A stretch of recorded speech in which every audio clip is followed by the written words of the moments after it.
আসসালামু আলাইকুম ওয়া রাহমাতুল্লাহি ওয়া বারাকাতুহু। সব নামাজের পরে মোনাজাতের সময় আপনারা কোন কোন দোয়া পাঠ করবেন?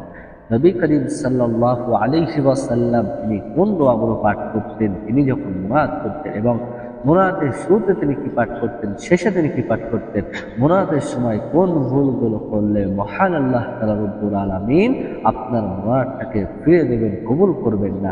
তাই জন্য সকল মুসলমান ভাই ও বোনদের কাছে আন্তরিক রিকোয়েস্ট করে বলছি, এই ভিডিওটি শেষ পর্যন্ত দেখবেন।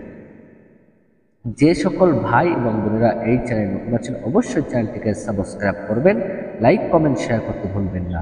কারণ আজকের ভিডিওটা অত্যন্ত অত্যন্ত গুরুত্বপূর্ণ হতে চলেছে। কারণ আজকে আমি আলোচনা করব মুনাজাতের সময় কোন কোন দোয়া পাঠ করতে হয়, মুনাজাতের শুরুতে কি পড়তে হয়, শেষে কি পড়তে হয়, মুনাজাতের সময় কোন ভুলগুলো করলে মহান আল্লাহ তাআলা রব্বুল আলামিন আপনার মুনাজাতটাকে ফিরিয়ে দেবেন, কবুল করবেন না। তাই জন্য সকল মুসলমান ভাই ও বোনদের কাছে আন্তরিক রিকোয়েস্ট করে বলবো, এই ভিডিওটি শেষ পর্যন্ত ওয়াচ করবেন। যে সকল ভাই এবং বোনেরা এই চ্যানেলে নতুন আছেন অবশ্যই চ্যানেলটিকে সাবস্ক্রাইব করবেন, লাইক কমেন্ট শেয়ার করতে ভুলবেন না। কারণ আজকে আমি আলোচনা করব মুনাজাতের সময় কোন কোন দোয়া পাঠ করতে হয়। নবী করিম সাল্লাল্লাহু আলাইহি ওয়াসাল্লাম তিনি পাঠ করতেন। তাহলে আগে জেনে নেন মুনাজাতের সময় কোন দোয়াগুলো পাঠ করবেন, সেটা আগে জেনে নেন। মুনাজাতের সময় যে দোয়াগুলো পাঠ করতে হবে তার মধ্যে সর্বশ্রেষ্ঠ দোয়া হলো রব্বানা আতিনা ফিদ দুনিয়া হাসানাতাও ওয়া ফিল আখিরাতি হাসানা وقنا عذاب النار ربنا آتنا في الدنيا حسنة وفي الآخرة حسنة وقنا عذاب النار। দ্বিতীয় নম্বর যে দোয়াটি পাঠ করবেন সেটি খুবই উল্লেখযোগ্য গুরুত্বপূর্ণ দোয়া। সেই দোয়াটি হলো লা ইলাহা ইল্লা আনতা সুবহানাকা ইন্নী কুনতু মিনাজ জালিমিন। লা ইলাহা ইল্লা আনতা সুবহানাকা ইন্নী কুনতু মিনাজ জালিমিন। দ্বিতীয় নম্বর যে দোয়াটি পাঠ করবেন খুবই খুবই উল্লেখযোগ্য গুরুত্বপূর্ণ দোয়া, সেই দোয়াটি হলো আস্তাগফিরুল্লাহাল্লাযী লা ইলাহা ইল্লা হুয়াল হাইয়ুল কাইয়্যুম ওয়া আতুবু ইলাইহি।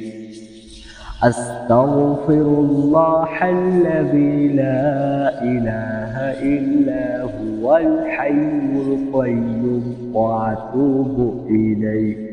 খুবই গুরুত্বপূর্ণ দোয়া। এই দোয়াটি অবশ্যই আপনারা পাঠ করবেন, কারণ এই দোয়াটি পাঠ করলে মহান আল্লাহ তাআলা রব্বুল আলামিন আপনাদের গুনাহগুলো মাফ করে দেবেন, আপনাদেরকে সাহায্য করবেন, সকল প্রকার আযাব থেকে মুক্তি করবেন ইনশাআল্লাহ।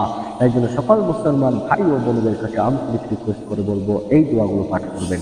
এবার যে দোয়াটি পাঠ করব সেই দোয়াটি হলো লা হাওলা ওয়ালা কুওয়াতা ইল্লা বিল্লাহিল আলিয়্যিল আযীম। এবারে যে দোয়াটি বলবো এটা পিতামাতার জন্য করতে হবে। সেই দোয়াটি হলো রব্বিরহামহুমা কামা রব্বায়ানি সগীরা। রব্বিরহামহুমা কামা রব্বায়ানি সগীরা। রব্বিরহামহুমা কামা রব্বায়ানি সগীরা। এই দোয়াটি খুবই পাওয়ারফুল দোয়া, খুবই পাওয়ারফুল দোয়া। অবশ্যই আপনারা পাঠ করবেন পিতামাতার জন্য। এবার আলোচনা করবেন মুনাজাতের শুরুতে কি পড়বেন, শেষে কি পড়বেন, মুনাজাতের সময় কিভাবে মুনাজাত করতে হয়। নবী করিম সাল্লাল্লাহু আলাইহি ওয়াসাল্লাম তিনি হাদিস শরীফে জানিয়েছেন, তোমরা যখন মুনাজাত করবে অবশ্যই মুনাজাতের শুরুতে এবং শেষে এই দোয়াটি পাঠ করবে, তাহলে আল্লাহ পাক রব্বুল আলামিন আপনাদের মুনাজাতটাকে কবুল করবেন না, ফিরে দেবেন। তাই জন্য আপনাদের কাছে রিকোয়েস্ট করবো, আপনারা যখন মুনাজাত করবেন মুনাজাতের সময় সঠিক নিয়ম মেনে মুনাজাত করুন, ইনশাআল্লাহ আল্লাহ তাআলা রব্বুল আলামিন আপনাদের মুনাজাতটাকে ফিরে দেবেন না, কবুল করবেন। তাই জন্য আমি সকল মুসলমান ভাই ও বোনদের কাছে আন্তরিক রিকোয়েস্ট করে বলবো, যখন মুনাজাত করবেন মুনাজাতের শুরুতে এবং শেষে অবশ্যই এই দোয়াটি পাঠ করবেন। সেই দোয়াটি হলো খুবই সুন্দর দোয়া। অনেক মুসলমান ভাই ও বোনেরা আছে তারা জানেন না, পড়তে হবে, না হলে আপনার দোয়া আল্লাহ পাক রব্বুল আলামিন পেন্ডিংয়ে রেখে দেবেন, কবুল করবেন না। সেই দোয়াটি হলো সাল্লাল্লাহু আলাইহি ওয়াসাল্লাম দরুদ শরীফ। যখন মুনাজাত শুরু করবেন আবার যখন শেষ করবেন একবার করে পড়তে হবে দরুদ শরীফ। সাল্লাল্লাহু আলাইহি ওয়াসাল্লাম পড়তে হবে, সাল্লাল্লাহু আলাইহি ওয়াসাল্লাম। যখন মুনাজাত করবেন, মুনাজাতের শুরুতে এবং শেষে একবার পড়তে হবে সাল্লাল্লাহু আলাইহি ওয়াসাল্লাম। যখন আপনারা মুনাজাত করবেন, অবশ্যই মুনাজাতের শুরুতে এবং শেষে একবার পড়ে নেবেন সাল্লাল্লাহু আলাইহি ওয়াসাল্লাম। কারণ এই দোয়াটি পড়লে আল্লাহ পাক রব্বুল আলামিন আপনাদের মুনাজাতটাকে ফিরিয়ে দেবেন না, কবুল করে নেবেন। কারণ নবী করিম সাল্লাল্লাহু আলাইহি ওয়াসাল্লাম তিনি হাদিস শরীফে জানিয়ে দিয়েছেন, তোমরা যখন মুনাজাত করবে, মুনাজাতের সঠিক নিয়মটা মেনে মুনাজাত করুন, তাহলে আল্লাহ পাক রব্বুল আলামিন আপনাদের মুনাজাতটাকে ফিরিয়ে দেবেন, কবুল করবেন না। তাই জন্য মুনাজাতের শুরুতে এবং শেষে পড়তে হবে দুরূদ শরীফ।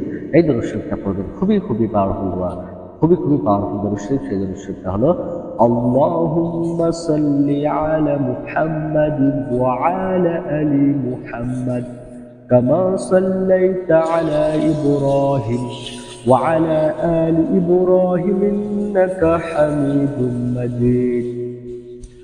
اللهم بارك على محمد وعلى آل محمد كما باركت على إبراهيم وعلى آل إبراهيم إنك حميد مجيد। এই দুরূদ শরীফটা পড়বেন, খুবই পাওয়ারফুল দুরূদ শরীফ। তাহলে অবশ্যই আপনারা বুঝতে পেরেছেন যে মুনাজাতের সময় আমরা কিভাবে মুনাজাত করব, সঠিক নিয়মটা জেনে নিতে হবে।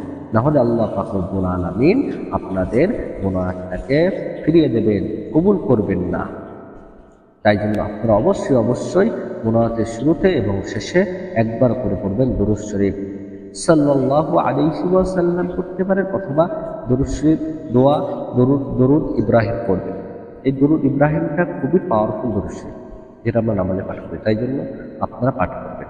এবার আলোচনা করব মুনাজাতের সময় কোন ভুলটি করলে মহান আল্লাহ তাআলা রব্বুল আলামিন আপনাদের মুনাজাতটাকে ফিরিয়ে দেবেন, কবুল করবেন না। কারণ নবী করিম সাল্লাল্লাহু আলাইহি ওয়াসাল্লাম তিনি হাদিস শরীফে জানিয়েছেন, তোমরা যখন মুনাজাত করবে, অবশ্যই মুনাজাতের সময় কেউ এই ভুলটি করবেন না। সেই ভুলটি এখনকার সময় অনেক মুসলমান ভাই ও বোনেরা ভুল করে থাকে। সেই ভুলটি হলো মুনাজাতের সময় তাড়াহুড়ো করে মুনাজাত করা। মুনাজাতের সময় তাড়াহুড়ো করলে মহান আল্লাহ তাআলা রব্বুল আলামিন আপনার মুনাজাতটাকে ফিরিয়ে দেবেন, কবুল করবেন না। তাই জন্য সকল মুসলমান ভাই ও বোনদের কাছে আন্তরিক রিকোয়েস্ট করে বলবো, আপনারা কেউ তাড়াহুড়ো করে মুনাজাত করবেন না। তাড়াহুড়ো করে মুনাজাত করলে মহান আল্লাহ তাআলা রব্বুল আলামিন আপনাদের মুনাজাতটাকে ফিরিয়ে দেবেন, কবুল করবেন না। তাই জন্য আজ থেকে আমি সকলকে বলবো এই ভুলটি করা চলবে। আশা করি বুঝতে পেরেছেন। ভিডিওটা শেষ করছি। ভালো লাগলে অবশ্যই চ্যানেলটিকে সাবস্ক্রাইব করবেন। আসসালামু আলাইকুম ওয়া রাহমাতুল্লাহ।